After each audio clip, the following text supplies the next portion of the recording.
guys, and welcome to the Moms and Murder Podcast, a true crime podcast featuring myself, Mandy, and my dear friend, Melissa. Hi, Melissa. Hi, Mandy. How are you? Very cold. It's amazing. Doesn't it feel so nice? Yes. I mean, it's cold for us for sure, but weather report, it's lovely right now. It is. It actually feels like November, which is great I know. because it is November now. So yeah. It is November. Yes, it's awesome. Yeah, I love it. I love this weather. I love this time of year. I don't love the time change that we just experienced this weekend. We were talking about that a little before we started recording, that we felt like we could have hopped up and done this, recording this morning at 8 o'clock because it felt like it was already so late in the day. And yeah, it's an adjustment. It's not my favorite adjustment. No, I read a tweet though that made me laugh. It was like, if everyone was okay with like the time change, it would be done at noon and with a celebration instead of like a thief in the night. I was like, that's really true. Nobody really likes this time change. I don't know why we have to keep doing it. Why can't we Arizona ourselves and just get out of this mess? Yeah. I'm so tired of it. Yeah.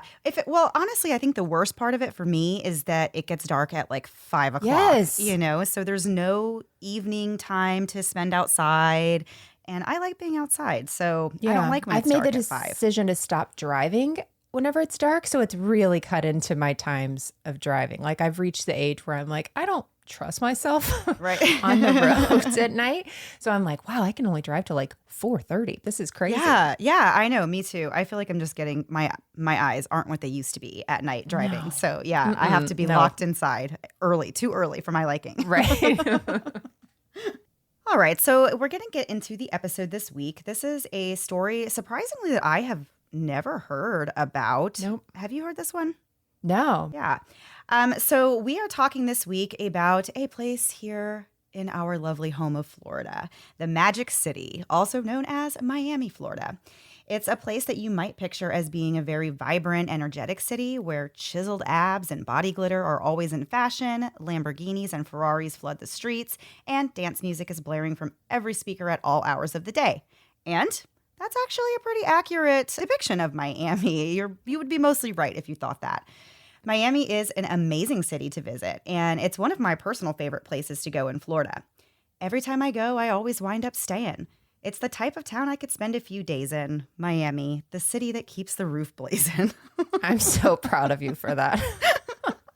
I tried to get a little Melissa in there in the beginning. I loved it. Anytime Will Smith can be brought into something, I'm thrilled. You have to. So all jokes aside, while Miami is an incredibly fun place to experience, like in many major cities, there's also illegal activity and varying levels of crime taking place. And in 2001, some wondered whether there could even be a serial killer on the loose in the local area. It all began in Cooper City, Florida on June 22nd, 2000, when two motorists driving on Flamingo Road just after 8 a.m. spotted a suspicious-looking brown suitcase on the side of the road. Hoping the bag was full of cash, they stopped their car to pick it up. In 2000? There's no way it was going to be cash. I feel like that's something you saw one time in a cartoon from the 1950s, and like that does not happen. The Roadrunner came upon a bag of cash one time, and that's the only time it's ever happened, and we are all still holding on to hope that it's going to happen. Yeah. And it's never cash. It's never going to be cash. When they realized that the suitcase was too heavy for either of them to lift, one of the motorists unzipped it just a little bit, and in his words, quote, "A body just popped out kind of like an alien from Men in Black," end quote. At the time, Cooper City was not known for being a deadly place to be. In the whole entire year prior to the discovery of this body in a suitcase, there had only been one homicide in the town. So this grisly discovery was especially shocking. The suitcase containing the remains was 30 inches wide, 20 inches high, and 12 inches deep. Officers responding to the scene found the nude body of a woman who was about 5'6" and 120 pounds. The woman's body was in the fetal position but was not decomposed, indicating that this murder had taken place very recently. Inside the suitcase was also a light blue blouse and a Hawaiian print skirt. In the early stages of the investigation, officers had a hard time identifying the victim, so they released photos of her 4 tattoos to the public and asked that anyone who recognized them please come forward. And that's when the police were able to identify the body of a woman named Kim Dietz Livesey after her estranged ex-husband came forward and identified her body. She was the first of multiple victims in the area who died under similar circumstances over the next year. Kim was born in Hialeah, Florida, and was the only girl amongst 4 kids. She was a motherly figure to her 3 brothers, Brad, George, and Jimmy, and she was the type of person that was more than just a friend to all. She really treated everyone like family. Kim was known to be like a sister or a mother. She was always cooking for people and helping whenever they needed anything, including a place to stay. Kim was described as being brutally honest and free-spirited. Her mantra was, "Today is a better day than yesterday," which I really like that. Me too. Yeah, it's a good way to live. So Kim loved dancing and motorcycles, and for a time she was really passionate about health and nutrition. She spent her time lifting weights, jogging, or biking. But beginning in her 20s, Kim fell into drug and alcohol abuse habits and began finding herself in and out of rehab. When Kim was in AA in 1997, she met Michael Livesey, who was also a recovering alcoholic. Michael and Kim hit it off right away, and they really had a lot in common. By June of 1998, they were married, and both of them were just beaming with joy for their new start. In the spring of 1999, Kim gave birth to a daughter named Victoria, who she stayed home with full time. Kim also counseled members of the Bikers in Recovery group on the side. Later in 1999, this young family moves into a home in Oakland Park, which is just north of Fort Lauderdale, and Kim began really building the life of her dreams. She set up a home gym, and she began jogging around with her baby in a stroller. Kim was thrilled to be a mom. Family members said that she always had a smile on her face whenever she was with her daughter. Her mom, Kay, said that having a child changed Kim for the better. She said it was like, quote, her life woke up and all the happiness came out, end quote. By this time, Kim had been sober for 3 years, and she seemed to be on a really great path and really taking care of herself and her little family. Unfortunately, at some point in the months that followed, Kim relapsed badly and began abusing drugs and alcohol once again. And this was only the beginning of really this crumbling of this new life that she had started to build. Michael filed for divorce in May of 2000 after the couple had already been separated. Kim went to live in Miami with a sponsor while she went through a rehab program, and their daughter Victoria continued to live with Michael. During this time, while she was in Miami for rehab, Kim began working as a florist. No one really knew how Kim was doing or how bad things really were for her, though. On Mother's Day in 2000, Kim saw her mom Kay for what would end up being the last time. Kay said that Kim seemed happy that day, but then 2 weeks later, on June 7th, Kim was arrested in connection with drugs. Kim had been trying to earn money to buy crack cocaine when she solicited an undercover officer for sex. When the officer searched her, he found cocaine on her, and she was arrested. Michael said that Kim had never done sex work to fund her addictions in the past before this, and this was something new that she fell into during this particular relapse. Her friend actually was quoted as saying, "The arrest, that was not Kim. Her addiction led her to do those things. When she was clean, she was a vibrant, wonderful woman." Kim spent a week in jail before agreeing to go back to the rehab on June 13th. Just 9 days later, she was found dead. An autopsy revealed that she died of blunt force trauma to the head. A few weeks into the investigation into the murder, a Cooper City police detective, Robert Cates, said that her murder had been one of the most difficult mysteries that this department had ever worked to solve. He said, quote, "It's not every day you find a body in a suitcase on the side of the road," end quote. The police were sure of one thing, though, and that was that Kim was not killed in Cooper City. But what they weren't sure of was how she got there from Miami. Kim's mom, Kay, suggested that maybe Kim was trying to hitchhike from Miami to Oakland Park, where Michael lived, because Cooper City is actually about halfway between those two. But they didn't know for sure if that was the reason that she was in Cooper City or if she was passing through there for that reason. By mid-August, the police believed that Kim was murdered in Miami, and then her body was placed in a suitcase and dumped in Cooper City. Officers relied on one single tip that they received, that witnesses saw 2 men carrying a suitcase on Flamingo Road just before the body was discovered. And this has to be so hard for them because, like he said, it's not every day that you find something like this. And where do you even begin? You know, how do you, especially if you've gotten to the point where you're like, this woman isn't even from this city. So that makes it all the more difficult to really identify who this even is. Absolutely. And we're going to get into more details of this story after a quick break to hear a word from this week's sponsors.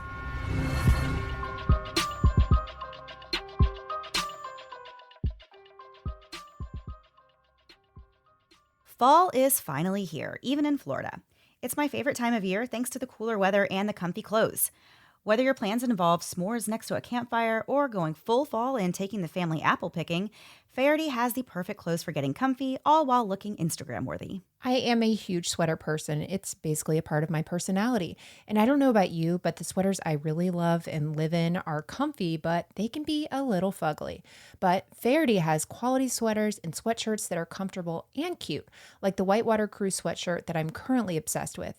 It's a total upgrade from the normal sweatshirts I wear, and that's because it's a new twist on an old classic.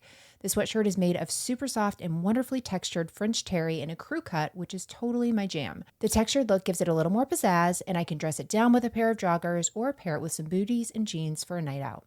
And here's something you don't hear a lot. Faherty is actually so confident in the quality of their clothes that they actually offer a lifetime guarantee. They will replace or fix your clothes forever, no matter what. On top of that, they are giving all Moms and Murders listeners 20% off. So stock up on all your fall and winter clothes now. Head to fahertybrand.com and enter the promo code MOMS at checkout to snag 20% off all your gear. That's Faherty, Faherty, brand.com and promo code MOMS for 20% off your Faherty purchase. Are there wedding bells in your future? Avoid ending up on Moms and Murder by using Zola, the easiest way to plan your wedding and keep your sanity. Whatever kind of wedding you're planning, Zola.com is the one place to start. They've got your back for all of your wedding needs. That's why over 1 million couples have planned their weddings with Zola. Planning a wedding can be stressful, but it should be fun. Zola is here to help make that happen. I remember when we got married, I had no idea where to turn, and I'm so jealous that you new brides and grooms have Zola. All of Zola's planning tools are completely free to use, including things like a free wedding website, which is also where your gift registry lives. And by the way, that registry includes free shipping and returns. Almost nothing in life is free, but Zola is. Plus, it's also risk-free. You can actually get free personalized samples of your invites so you can make sure you love them before you buy them. And of course, you also get free envelopes and guest addressing. If you're planning your wedding, here's our tip. Start with Zola. Go to zola.com/moms today and use promo code SAVE50 for 50% off your save the dates. Zola is the one place to start for your wedding day. That's zola.com/moms, code SAVE50. And now back to the episode. So before the break, we were discussing this body that had been found in Cooper City. Police have finally identified it, but they have really no idea where to start. This woman, Kim, is not even from Cooper City. So trying to figure out how she even got there was, would help them figure out who could have been behind it. Right. So the investigation into Kim's murder was still underway when another ghastly scene unfolded in Dania Beach. On August 9th, 2000, a woman walking her dog found a black duffel bag around 4 foot in length, left in plain sight around 50 yards from the Broward County Medical Examiner's office. In this case, the body was actually so close to the ME's office that they literally just wheeled a gurney to the body and brought it inside the office, which is wild to me. Wow, yeah. To be so close to there. So officers arrived to investigate, and they found the nude body of another young woman inside the duffel bag. She had died of blunt force trauma, just like Kim. By the end of the same day, officers were able to identify this victim as 21-year-old Sia Demetria Demas. Sia was not a Florida native. She'd actually come from Chicago with her family when they moved to Dania Beach and then to the Hollywood, Florida area where she grew up. Sia was an outcast from a young age. She was always keeping to herself and bringing home stray birds, stray cats, dogs, and, in one instance, a stray man. She actually brought a guy home and told her mom she really felt sorry for him and she just wanted to help him out. Sia was known for being a really good-hearted person who liked to have a good time. As a teenager, a good time started off as, going to pool parties, but it quickly turned into taking drugs. While she was still in high school, Sia was arrested for solicitation and drug-related charges, and by the time she was 18, she was addicted to crack. Sia ran away from home often, despite her mother's efforts to help her. Her mom was constantly worried about her, and every time she ran away, her mom, whose name was Pam, would go to the area called Tent City, and she would actually hand out cigarettes in exchange for information on where her daughter was, which is... It's heartbreaking to think about a mom just doing that. Just that picture in your head. Yeah. And like what she's, I don't know. It's just a lot to take in. But you can tell her mom really, really loved her. Pam tried various methods to help Sia, including looking into treatment plans for her. She said she never stopped loving her daughter or trying to help her. And one big way she actually did help Sia was by raising her 4-year-old son. Sia had been living on the street and in and out of dangerous housing arrangements in Fort Lauderdale, working as a sex worker and often using drugs for the last 2 years prior to her murder. While Sia did have a record, all of her charges were related to sex work or drugs, and there was nothing violent in her background. Due to these charges, Sia had spent some time in and out of jail. She was released after serving a 13-month sentence on July 2nd, 2000, about 4 weeks before her body was found. So right away, investigators noticed the similarities between Kim and Sia's murders. And it wasn't just that they were both found in luggage on the side of the road in the same county, but their causes of death were also the same. Kim and Sia were also both white women who were known to struggle with addiction and use sex work to support those addictions. A Broward County detective told the Miami Herald that it was like whoever killed these two women wanted them to be found. Witnesses told the police that the last time Sia was seen, she was getting into a man's truck at about 3 o'clock in the morning on August 6th near the 6700 block of Biscayne Boulevard in Miami. This area is known to be frequented by sex workers and those looking for drugs. Witnesses also gave a description of the man who picked Sia up. They said that he was white, had short brown hair, looked about 40 years old, 5'10", with a stocky build and a mustache, which I feel like that describes an awful lot of guys out there. That could be really anybody. That's like 50% of the population. Yeah. They said that his truck was dark colored and had tinted windows, an extended cab, and a chrome sun visor, as well as chrome rims, which that's a little more specific. Yeah. Yeah. So the man pulled up in front of Sia and two other sex workers with a wad of cash, and Sia got into his truck.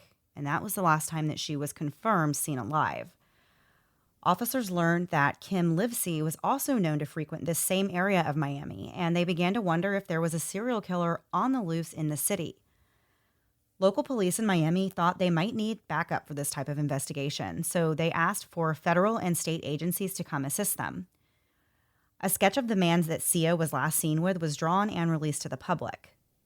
The thought among the investigators was that both Kim and Sia were picked up while working as sex workers on Biscayne Boulevard and then transported to another location where they were killed, which of course makes the investigation that much more difficult since they didn't know where the women were killed. Right. So obviously they can't go there to look for further evidence.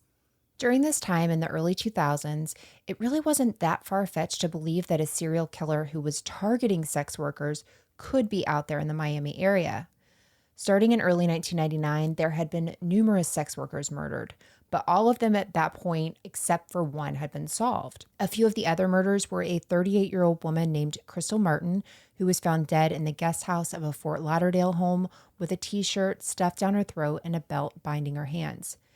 This attack that ended her life was actually the second brutal attack that she had suffered in her lifetime.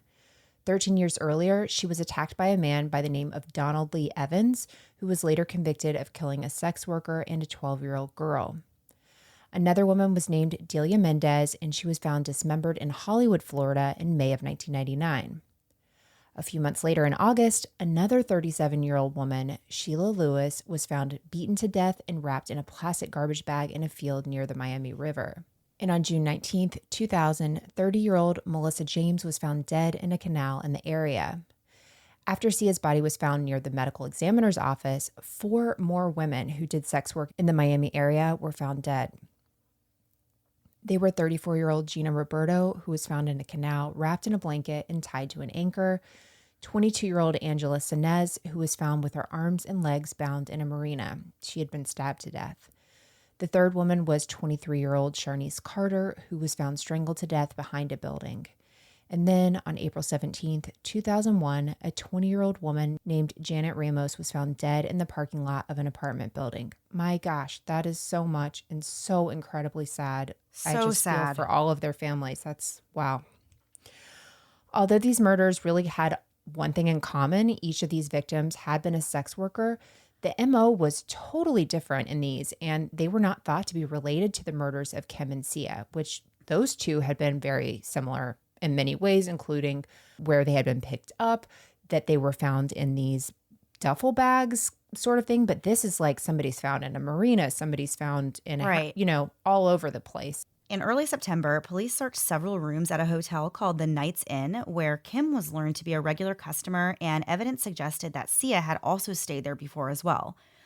It was believed that one night in June, Kim stayed in room 133 with a man who looked similarly to the composite sketch of the man who picked up Sia.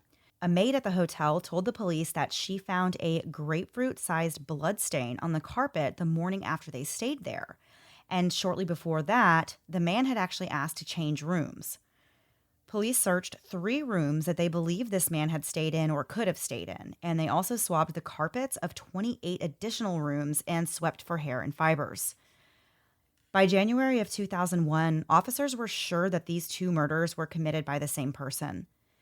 They continued to investigate the murders until August of 2001, visiting men who had been arrested for soliciting sex workers, following leads to multiple other states, but unfortunately nothing really led them anywhere. And then on August 30th, 2001, the body of another young woman was found floating in Biscayne Bay in Miami. She had been stabbed repeatedly in the chest. Jessica Good was 24 years old when her body was found. She was originally from Pittsburgh, but not much is known about her background. At the time of her death, she was struggling with substance abuse and working as a sex worker in Miami, and she was known to frequent the same areas that Kim and Sia did. Investigators spoke with Jessica's boyfriend, who told them that he last spoke to Jessica before she left home that night. He said that a light-skinned Hispanic man in a work van was picking her up, and Jessica even told her boyfriend the plate number, which this is so sad because she was taking steps to protect herself and to keep herself Right. safe and to let people know, where she was, who she was going to be with, and specifically what the license plate number of the car she was getting into, which is really incredible. You don't hear that a lot, that they have this much information going into something like this. Right. To have the tag number, I mean, Right. crazy things can happen on the road where you can't even get that. So for her to know to get that and pass that information on really made all the difference. Yeah. So the officers called the company that owned this van to find out more about who was driving it. And that's when they finally got a name to work with, Roberto Wagner Fernandez. And they said that he was the only employee that was linked to this particular van. And we're going to get into the rest of the story after one last break to hear a word from this week's sponsors.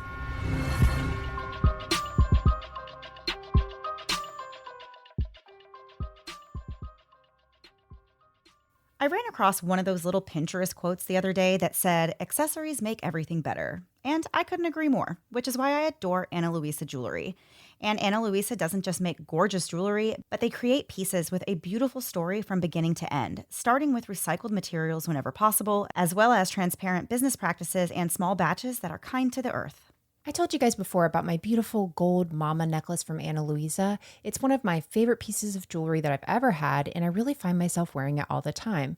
It's so comfortable. I've accidentally slept in it more than once, but Ana Luisa's quality is so great, the necklace is still totally fine. Recently, though, I got these adorable little gold safety pin earrings from Ana Luisa. They're called Sia, and they come in silver or gold, and they are so minimal and dainty. And when I pair them with my mama necklace, it makes me look less like a regular mom and more like a cool mom. I'm always complimented on these earrings. There's just something so cute about miniature versions of normal things that everyone loves. Ana Luisa, that's ANALUISA, is all about fair pricing, which is why their jewelry starts at just $39, with new collections released each and every Friday. So you'll always find something new to fall in love with. Plus, when you go to shop.analuisa.com/moms, you'll get 10% off their already amazing prices. We absolutely recommend checking out Ana Luisa. Go to shop.analuisa.com/moms. That's Ana Luisa, spelled ANALUISA. We love them. Their pieces start at $39 and they are currently running the biggest sale of the year. You can get 20% off if you go on shop.analuisa.com/moms. There's never been a better time to take care of yourself than now. Whether something in your life is interfering with your happiness or preventing you from achieving your goals, the licensed professional therapists with BetterHelp want to help you become the best you this year. BetterHelp is professional counseling that you can do right from the comfort of your home through weekly video or phone sessions. I've used BetterHelp for the past several years, and I can't tell you what a relief it is to just get all my thoughts out to a professional without ever having to leave the house. I deal with anxiety and depression and have most of my life, so just having someone I can talk through with different scenarios or those immediate big problems that pop up in life has been really invaluable, especially this last year. Of course, anything you share with your BetterHelp counselor is completely confidential. And best of all, BetterHelp is more affordable than traditional offline counseling. Financial aid is also available. Whether you're struggling with family issues, sleep, stress, or more, BetterHelp will match you with your own licensed professional therapist, and you can start communicating with them in under 24 hours. In fact, so many people have been using BetterHelp that they are recruiting additional counselors in all 50 states. We want you to start living a happier life today. As a listener, you'll get 10% off your first month by visiting betterhelp.com/moms. Join over 1 million people taking charge of their mental health. Again, that's BetterHelp, HELP.com/moms. It's been a while since I've had a baby of my own, and some days I miss it so much. The baby cuddles and baby smiles, but when it comes to diaper rashes, not so much. I remember the first time my oldest had a diaper rash, I was really devastated. Here's this tiny thing totally dependent on me, and now she's fussy and obviously uncomfortable, and I'm supposed to have the answers. Well, with time and treatment, it went away, but what I really wanted was to avoid it altogether. And now, baby butts rejoice. New Huggies Skin Essentials are here, a brand new dermatologist-approved line of diapers, wipes, and pull-ups training pants, all designed with baby's sensitive skin in mind. The wipes are thick and have zero harsh ingredients for a great, gentle clean. Pull-Up Skin Essentials has got your big kid covered too, with a training pant that's ultra soft and breathable to help protect sensitive skin throughout potty training. Whether you're a first-time parent or a seasoned pro, make it easy on yourself and your baby with Huggies. Learn more at Huggies.com. Once again, head to Huggies.com to learn more. Now back to the episode. So before the break, police have, moved in. They have a tag number. They were able to trace it to a company. They're able to trace it to this one person, a man by the name of Roberto Fernandez. So a little about Roberto. He was born and raised in Brazil, where he eventually became a licensed pilot. We really don't know anything about his early life, but what we do know about his life in general isn't really that great. In 1996, Roberto moved to Miami after he had been accused of murdering his wife in Brazil. Wow. Yeah, so he claims self-defense, and eventually he's acquitted. But after the trial's over, he scooched over to Miami, and that's where he decided to live. So Roberto traveled between Miami and Brazil multiple times between 1996 and 1999. In 1999, though, he finally obtained a U.S. driver's license. And he used that license. He actually worked as a tour guide for a while. He drove people around Miami, giving them the rundown of the place. Kind of reminded me of like how an Uber driver, if you get in, you're like, can you tell me about the town? They're just telling you all the things. Yeah. So he also worked as a flight attendant based out of Miami International Airport. Roberto was also known to hire sex workers, and investigators immediately believed he was responsible for Jessica's murder. She has the license plate, he was last seen with her. Everything is really pointing to him. They go back to his home and they find that his van is parked outside. So great, we're going to get this guy, right? But Roberto is gone. He had actually fled Miami and gone back to Brazil, which, by the way, is a no extradition country. Of course. Yeah. So he never returned to the U.S., but DNA found in that van matched traces of DNA that was found under Jessica's nails. So police assumed that he was her killer, although with him being in Brazil, there's really not anything they can really do about it. Even after he runs from Miami authorities, Roberto continues to find himself in trouble in Brazil. In 2003, he was identified as a suspect in a rape there. But it wasn't until later that U.S. police realized that Roberto wasn't just responsible for Jessica's murder. He was responsible for others as well. In 2011, there was a huge breakthrough in the case of Kim and Sia when DNA from Jessica Good's murder was matched with the DNA profile of the suspect in Kim and Sia's murders as well. Whoa, that's huge. That's right. That's a huge breakthrough. And since police knew that Jessica was most likely murdered by Roberto, they wanted to test his DNA against the DNA they found in connection with the other murders. Florida authorities were so serious about this that they actually flew to Brazil themselves to collect his DNA so that they could be 100% sure that he was the killer they had been looking for over 10 years. Unfortunately, as many bombshells as they've had in this case already, when the officers arrived in Brazil, they learned that Roberto was dead, and he had been dead for quite some time. Yeah. 6 years earlier, in 2005, Roberto was flying a plane from Brazil to Paraguay when he crashed and died. As we said, he was a trained pilot. He got his pilot's license in Brazil. So he was flying this little plane across to another country and he crashed. His body was actually brought back to Brazil for burial. But for whatever reason, these Florida officers who are hearing and learning about this didn't believe that he was actually dead. One of the detectives said that there were just a lot of really weird and unusual circumstances in Brazil that led them to believe that he had actually faked his own death. For one thing, Roberto wasn't exactly the most well liked guy in town after he was acquitted of his wife's murder, and rumor had it members of her family had actually put a hit out on Roberto when they found out that he had returned to Brazil. They suggested that this was possibly the reason that he was trying to flee to another country, to Paraguay. Whoa. Yeah, there's a lot going on. Right. So even though Roberto was, by all accounts, an actual dead man, Florida authorities, the Justice Department, the FBI, and the Brazilian National Police all continue to investigate him as if he was still out there somewhere. Although the investigation was complicated and there were many challenges due to the fact that multiple countries were involved, everybody worked together and the Brazilian government was cooperative and helpful with the U.S. investigation. Keep in mind, Roberto was also tied to crimes against sex workers in Brazil, so it's not like they had no interest, in solving this themselves. So in some cases, you'd be like, they might not want to cooperate with a U.S. Right. investigation. In this case, they want him too. He's guilty of crimes there as well. So they're also looking and they're aiding, everybody is kind of working together to find this guy and find out if he's really dead, I guess, at this point. Yeah. Which is just interesting because it's kind of, the case has taken on a new direction. Now it's not only are we looking to find out if he is, the killer of these women, but also, is he alive? Is he dead? What's exactly going on here? Right. Well, it's amazing that they all work together, but it's wild to me. They have to be thinking wherever he goes, he's going to do this again. They have to know that he's dead because he's now been in 2 countries doing these things. Wherever he goes next, it's not like he's going to quit. He's going to keep doing the same thing. Brazilian officials eventually found a set of fingerprints they originally obtained back in 1996 when Roberto's wife was killed, and they handed these prints over to the Florida authorities. So these prints are taken and ran against the fingerprints found in connection with the murders of Sia and Kim, and shockingly, they were a match.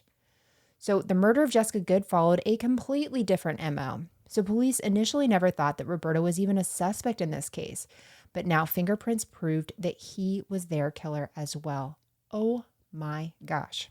That's even more terrifying because it's a different MO, because that means like the MO is not having an MO, I guess. You just do whatever, and that makes it that much more difficult to link any other crimes that he could have been responsible for unless they have DNA or fingerprints from those. Yeah, and it's so important as to why officers, investigators don't always think inside the box, because if they're only looking at this from as the same MO, period, right? They're, who knows what's going to happen. And the sad thing is, and the sad thing is how many more people will be killed because they're not getting this information from what I saw out to sex workers to say, hey, there's somebody out here killing, your friends. And if they had linked all of this stuff, maybe, there would have been more information. Hopefully there would have been more, but man. So investigators were more determined than ever to find Roberto or, find proof that definitively that this guy is dead. And it would be a long time before they even got anywhere with that. In 2020, so just last year, a Brazilian judge was finally persuaded to order an exhumation of Roberto's body, and in October of 2020, his remains were removed from his grave. Testing proved that the remains in the grave did belong to Roberto, and further testing confirmed what they already knew, that he was the killer of at least 3 women in Miami: Kim Livesey, Sia Damas, and Jessica Good. Authorities believe that Roberto could be responsible for other murders that we may never know about. In August of 2021, police were still searching for more. Florida authorities held a press conference asking anyone who had any information on Roberto to please call them. Detective Scott said, quote, "I wish we were up here showing you his mugshot. Unfortunately, we were deprived of that pleasure. Knowing his last minutes on Earth were probably filled with terror makes me feel a little better," end quote. My gosh, it definitely makes you wonder about all of those other murders of sex workers at around the same time when he was there committing these murders. It really makes me wonder, could he have been responsible for some of those? He could be one of the biggest serial killers in recent times. And Really, we, one of yeah, the, as far as body count goes, and we just don't know. My gosh. And then you think like back to his wife and whether or not he did that, but he was acquitted. Had he been convicted, all the lives that could have been saved. We don't even know how many, but just, man, it's wild. People it like is this wild. terrify me. Yeah, it's scary. And just the fact that we don't know is also scary because yeah, he could have been truly one of the worst serial killers of our time that like you said that we would have in our recent past.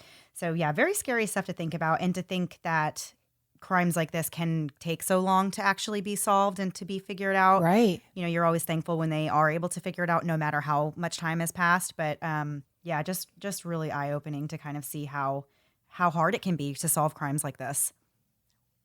Yeah. And without Jessica Good writing down that tag number, would they have ever figured anything out with him? Right. I don't know that they would have.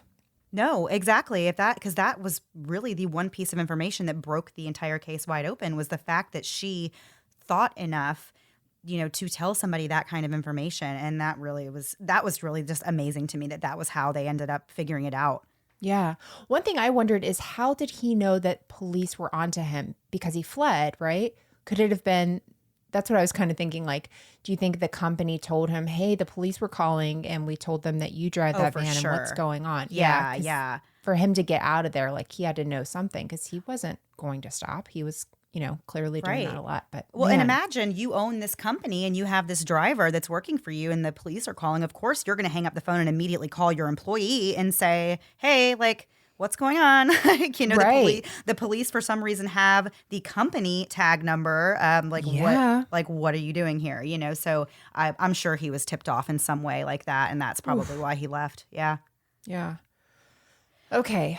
All right. Man, So that is it for this this week's episode. Melissa, are we ready Yeah. to turn the page and move on to I- last thing before we go?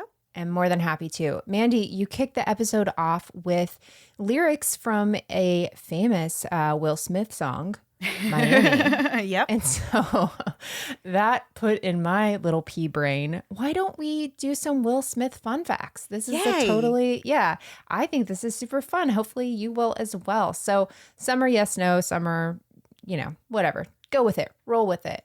Okay. Slide with me. Just slide with me. Take a walk with me. Take a walk with me. Okay. These songs are all in my head today. Okay. So, Mandy, the first one is, while Will Smith sings about Miami, where is he actually from? I don't know. Oh my gosh. He's obviously not from Miami. He Right. must be from, Going to Miami. let's say, I don't know. You might kick yourself whenever I tell you the answer on this one. Is he from West Philadelphia. born Philly? and I was going to say, raised. is he from Philly? Yeah. You got it. That was a true to life moment for him. Yeah. So, Will Smith's middle name, what is it? Is it Karen, Carol, or Constance? Constance. Oh, no, it's Carol. I can't believe I got you on the Oh. Constance one. Yeah. Carol. Yeah. So, how old was Will Smith when he made his first $1 million? Was he Ooh. 18, 21, or 25? I'm going to go with 21. He was No. 18. Oh, yeah, sorry. 18. Because I had forgotten that he really did get such an early start. So that makes sense. He did. He collaborated with DJ Jazzy Jeff, and they worked on some music, including his huge debut single, Girls Ain't Nothing But Trouble, which Oh. true. And then he launched he had the album Rock the House, and that really launched his career. But the funny thing is, so he's a millionaire by 18. Both of his kids were millionaires way before then. Right. Willow had that hair back and forth. Jaden's been in everything. Wait, She has that was another her? song. I whip my hair back and forth. I whip my hair back and forth. Yes. I did not know that was Will Smith's daughter. Yes, I that was today Willow years old Smith. when I just learned that. She also does that song, We Caught a Vibe. I should not know that song. I'm much too old to say things like You- caught a vibe. You have caught a vibe. I've caught a vibe. I've maybe caught a cold. I don't know what's going on. I've caught a fever. So that's, that was Willow Smith. So Mandy, Will Smith has been nominated for 5 Golden Globe Awards, 2 Academy Awards, and he's actually won 4 Grammys. What 2 movies was he nominated for Best Actor for an Academy Award? So he had 2 I Am nominations. Legend. Ooh, okay. So Is that one of them? it is not, but Oh, man. I was going to give you choices, but I'd rather Oh. hear what your thoughts are. Go ahead. Oh, no. I Am Legend. That was it. Okay, Yeah, here we go. that was my one guess. Okay. Muhammad Ali and the Pursuit of Happiness. The next one is Muhammad Ali and Hitch. And the third one is Muhammad Ali and Concussion. No, it has to be Muhammad Ali and The Pursuit of Happiness. You are absolutely right. Way to go. I wish I had Yes. sound clips to play Yes, for you. I like a love that congratulations. movie. Aw. Pursuit of Happiness? Yes. Yeah. I think it made me really sad. I don't know that I Yeah. made it through it. But that's not on the movie. That's on me. I think I just it was a little much for me. But maybe I finished it. I don't remember. Yeah. That can't be It's good. sad. It is sad. It's an emotional Maybe it was too sad for film. me. Yeah. Okay. My last real question is this. What movie did Will Smith actually turn down a chance to star in, instead starring in Wild Wild West, which he later called A Thorn in My Side, and added, to see myself with chaps, I don't like it. Oh, no. Besides Wild Wild West, what movie could he have been in instead? What role did he turn down? Oh, do I get choices on this one? Because You don't. Oh. I don't think I can come up with them. How How about this? Red what pill, year- blue pill. Oh, sorry. I was going to say, well, first of all, what year did that movie come out? So at least I even know what time frame I'm dealing I think with. late 90s. Oh, my gosh. I have no idea. Red pill, blue pill, Oh, if I say that. Matrix? He was supposed to be in Yeah. Matrix? He was supposed to be Neo in The Matrix. He was supposed to be Keanu Reeves' character. See, now I cannot even picture that being the case. Wild, right? Yeah, that is very fun I know. to think about. I kind of want to live in an alternate reality where Will Smith was Neo in The Matrix now. I think you have to take the red pill instead of the blue. Yeah, I think they need to reboot The Matrix and put him in there. I know. Well, the funny thing is whenever I picture it in my head, I can see Will Smith in that thing, but I think it's because of Men in Black. Like that's what I actually see him as Yeah. a Men in Black character as Neo. So Yeah. there's a healthier way to do it, and I'm not there. Yeah.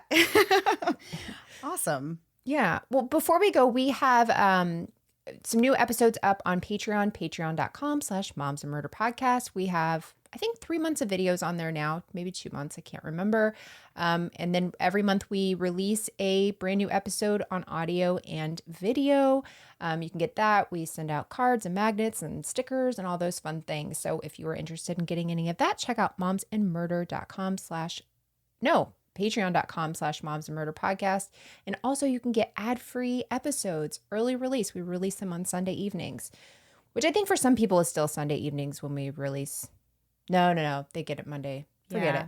We get Yeah. it Sunday evening. It's at Yeah. least a day ahead of time. I was going to say, there's nowhere in the world that's 2 days. I don't 2 know how days time ahead. works. Yeah. Well, with the new time change, I don't know. I really, it could be. It feels that way. Yeah, exactly. All right, guys. Well, that was it for this week. I hope you enjoyed the episode. We will be back next week. Same time, same place, new story. Have a great week. Bye. Thanks so much for listening to the Moms and Murder podcast. Make sure to check back with us next week for a new episode. You can also find us at momsandmurder.com, where you can connect with us via social media. Please make sure you subscribe and give us 5 stars, because giving us 4 stars would be a crime. Thanks so much.